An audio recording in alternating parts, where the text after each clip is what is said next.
नारी जब जागती है तब अधिकार मांगती है। नारी जब जागती है तब अधिकार मांगती है। दिल से पुकारो तो प्यार बांटती है। माँ बहन बेटी बन समाज संवारती है और बुराई के दानव को दुर्गा बन संघारती है।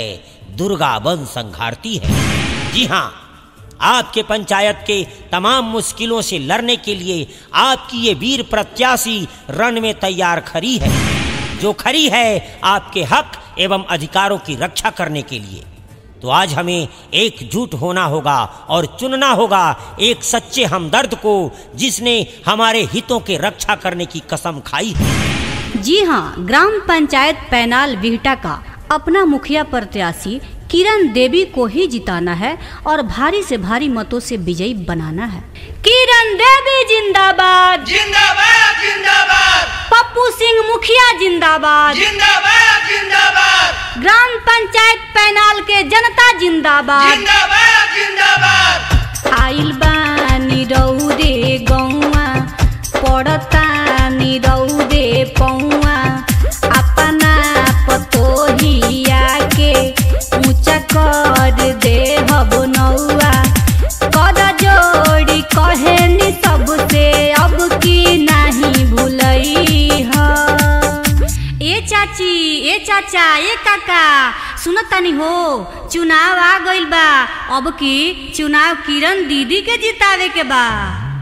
किरण दीदी के जितई ह, विजयी बनई ह। दीदी के जितई ह, विजयी बनई ह। दीदी के जितई ह, मुखिया बनई ह। दीदी के जितई ह। किरण देवी जिंदाबाद, जिंदाबाद जिंदाबाद। पप्पू सिंह मुखिया जिंदाबाद, जिंदाबाद जिंदाबाद। ग्राम पंचायत पैनाल के जनता जिंदाबाद। जिंदाबाद जिंदाबाद। पैनाल के सभी जनता से किरण दीदी का गुहार करतरी तनी सुनी जा। निकला ना निकला जल्दी, निकला बाहरवा हो।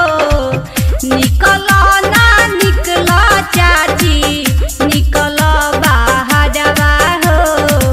किरण दीदी आइल बाड़ी अपना आंगनवा हो, मिले खातिर आइल बाड़ी।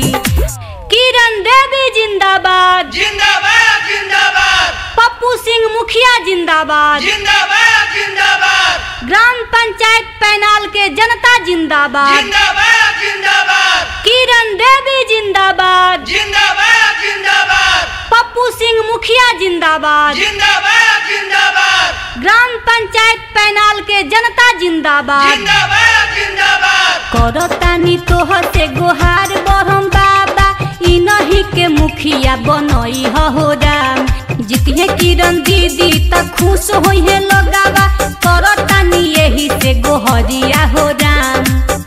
किरण देवी जिंदाबाद, जिंदाबाद जिंदाबाद। पप्पू सिंह मुखिया जिंदाबाद, जिंदाबाद जिंदाबाद। ग्राम पंचायत पैनाल के जनता जिंदाबाद। जिंदाबाद जिंदाबाद। पंचायत पैनाल से खड़ा बाड़ी दीदी, इनके जितावे खातिर कइले सब जिद्दी। पंचायत पैनाल से खड़ा बाड़ी दीदी, इनके जितावे खातिर कइले सब जिद्दी। इनके मुखिया बना के सब खुश होई गईया।